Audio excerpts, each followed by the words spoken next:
Can you hear me? Is that good? Okay. It's great to be here. I was very honored to be asked, and it brought up a lot of memories of writing this book on Freda Kirchwey, which took me really a very long time, and I was so involved writing it that all I talked about was Freda Kirchwey. All I talked about was Freda Kirchwey. And the man I was dating at the time said to me, you know, sometimes I feel like I'm dating two women, and one of them is dead.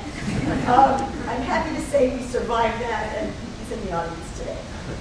Well, Freda, as Katrina pointed out, Freda actually started her career on The Nation in 1918, flipping articles for the International Relations section. So her involvement with international affairs was really right at the first.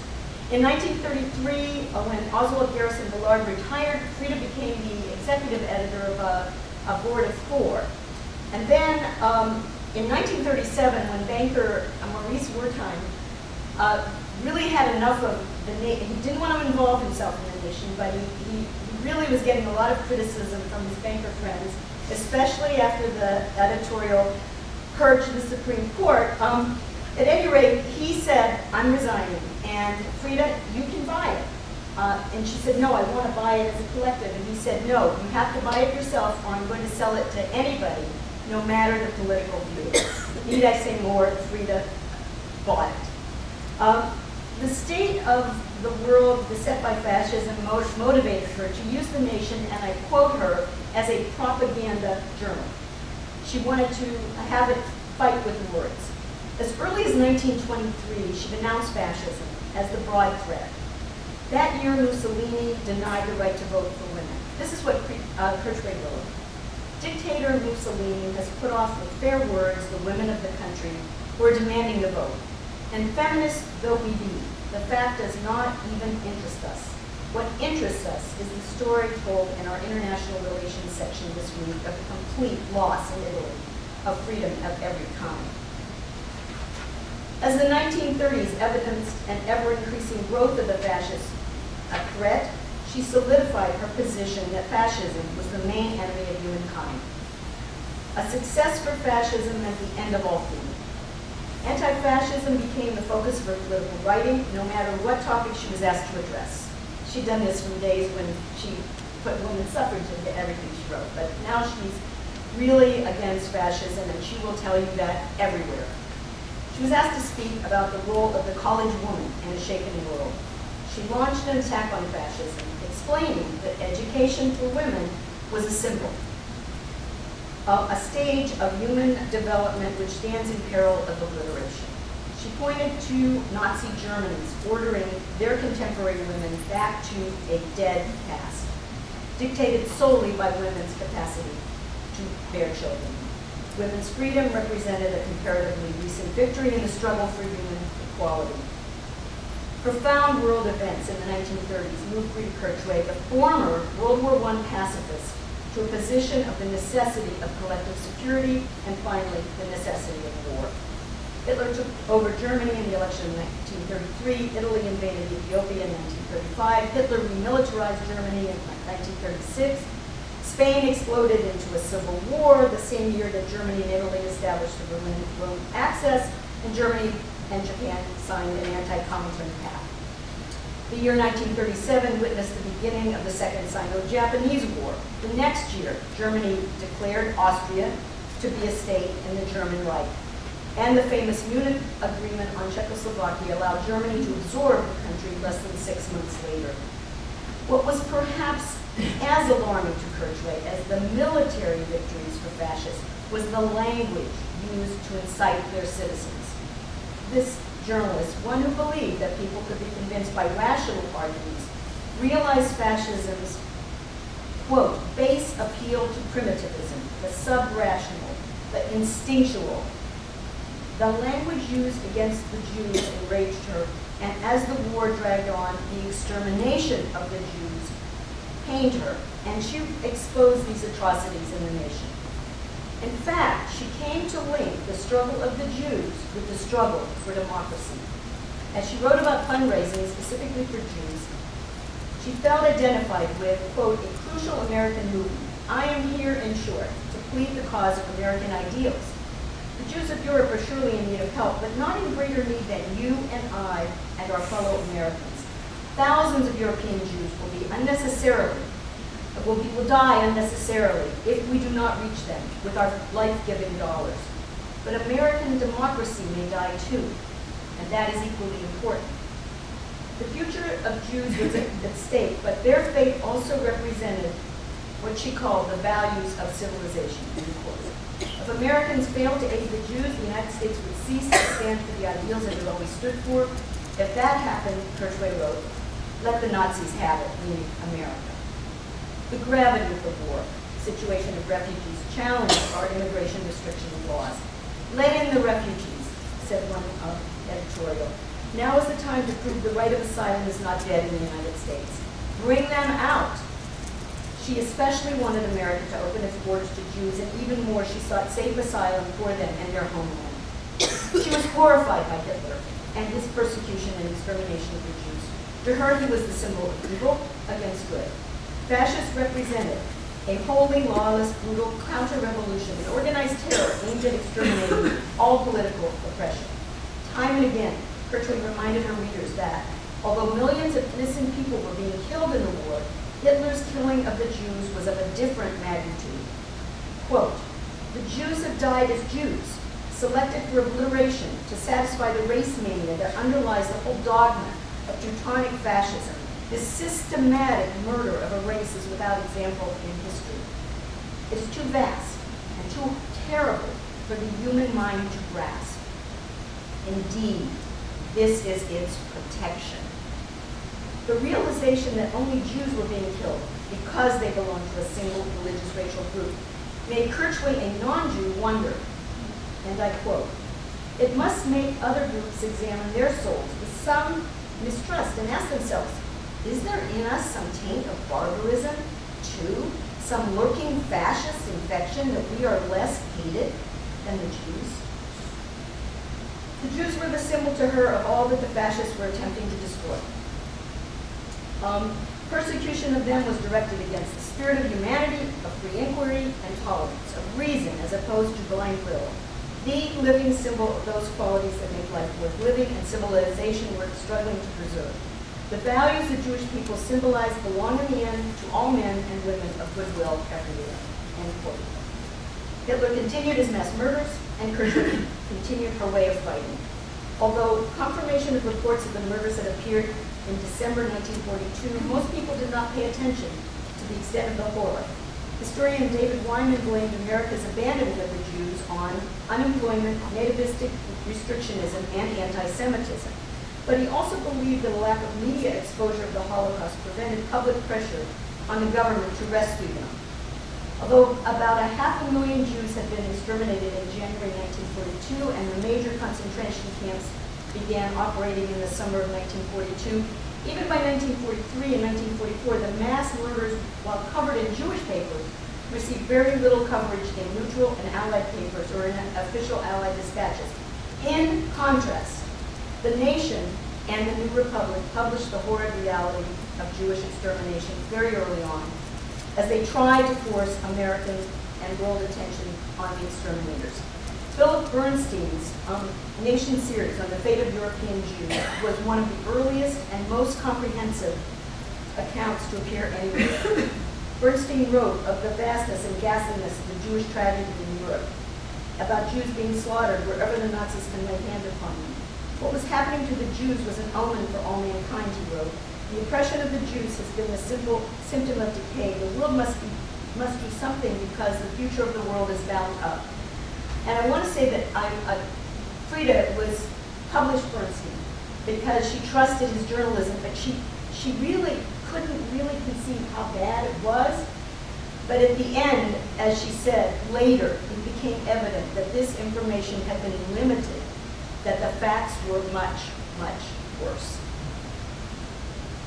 Freda Kirchwey became, in her own words, a militant liberal who used the nation to fight against these atrocities and fashion in general in many ways. Foremost in her mind at all times was the need to keep anti-fascists together to wage this fight. This unity became increasingly difficult when many anti-fascists found Soviet actions totalitarian, and as dangerous as fascism. Kirchwey would differ, believing that the Soviet Union was a leader in anti-fascist forces. Even throughout the purges, which she criticized, she continued to romanticize the Soviet Union and its international role. Even during the Bukharin trials, which she called Russian Tragedy 2, Act 2, she wrote, "One can hear the cracking of liberal hopes, of the dream of anti-fascist unity, of a whole system of revolutionary philosophy," end quote. Still privately, she wrote and believed that Russia would join any joint effort to check Hitler and Mussolini. The summer after Czechoslovakia's fall, American liberals and radicals agonized over the position on the Soviet Union. Kirchwey held to her belief in the unity of all anti-fascists. The Committee for Cultural Freedom, an outgrowth of the Dewey Commission on the Moscow trials, was in part formed to fight for intellectual freedom against totalitarian doctrine. Believing in the nation as an open forum, Kirchwey published the committee's manifesto, but criticized the committee's, quote, false reason for existence as support for broad-based intellectual freedom, end quote. Instead, she argued that the committee was specifically created to attack Soviet totalitarianism and communism.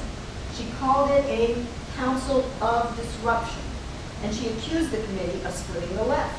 She considered this schism to be dangerous to the anti-fascist fight. However, also, she published a scathing attack on the Committee for Cultural Freedom, signed by 400 people who supported the USSR. But again, she wrote a sharp critique saying that their letter addressed, quote, to all active supporters of democracy and peace, did not have the endorsement of majority opinion on the nation, even though it had the signatures of 2 at the journal.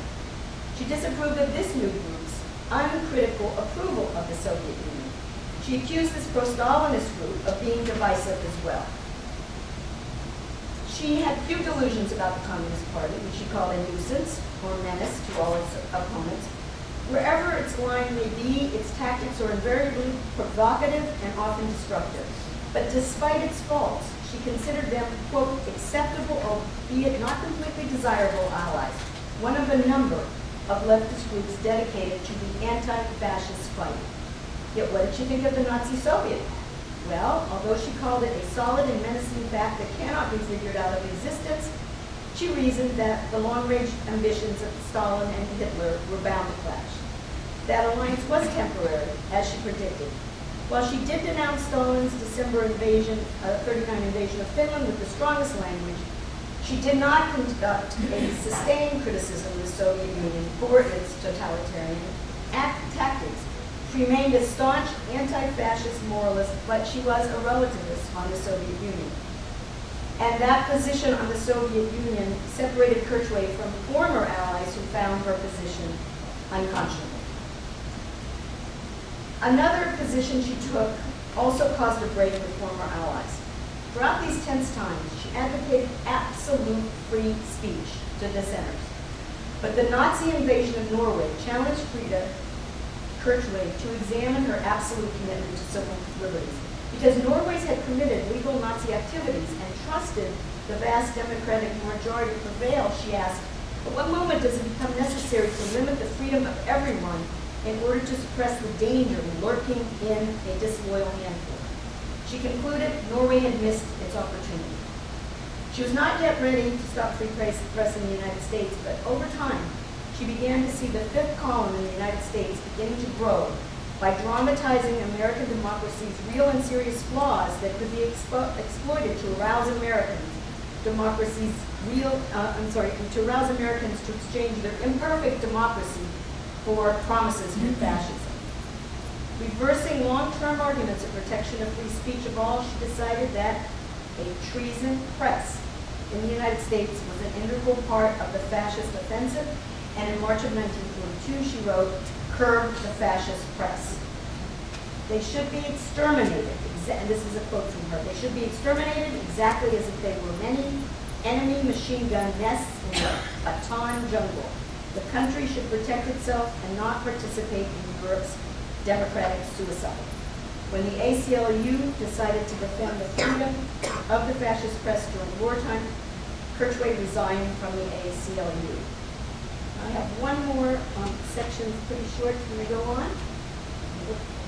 Oh, definitely. Kirchwey became associated with another group Albert Einstein helped form, called the International Free World Association, an anti-fascist group, composed of emigres from all parts of Europe. I won't go through all the names. She not only supported this group, but she gave it an accounting manager from the nation. She had Robert Bendiner, who was one of her associate editors, help them get their journal off the ground. Her belief was that the war had to be fought on more than a military level. As she said, if it is true, as I fully believe, that this war can only be won by a combination of political and military effort, the free world movement should receive the fullest encouragement from all people of this country who favor the defeat of Hitler. One Free World Associate member, Julio Alvarez del Valle, Republican Spain's last foreign minister, became a nation editor. By the time he joined the staff in 1941, Del Valle already had contributed many articles to the journal. In 1942, Freda Kirchwey launched a special section of the Nation called Political War, in the hope that it would increase the journal's value as a weapon in the fight for a democratic victory. The weekly 4-page section featured the political expressions of popular forces in various countries, with attention being paid to the political emigres, those who were profoundly involved in the ideological and moral aspects of the struggle against fascism. It would serve as an open forum, and Del Valle was the editor of this open forum. I'd like to say that by having that political war section in the Nation, it brought Kirchwey as close to the front lines as she could be in this war, which she considered a war of good against evil. That concludes my brief comments on Freda Kirchwey. There's so much more, as everybody knows, that we could say. But I would be remiss not to mention two historians who passed away just this year, who also contributed to the history of this great magazine. Michael Rezin, a dear friend, well, both of these are dear friends of mine. He was my mentor. He wrote a wonderful biography of Dwight MacDonald. But of course, I first met him because he wrote the definitive biography of Oswald Garrison Millard. And then Leanne Meyer, who just passed away, I mentored her in her work on Karen McWilliams. She was very sick at the end. I don't know the state of her writing, but I do want her included in this history you're doing of the Nation. So I thank you for that.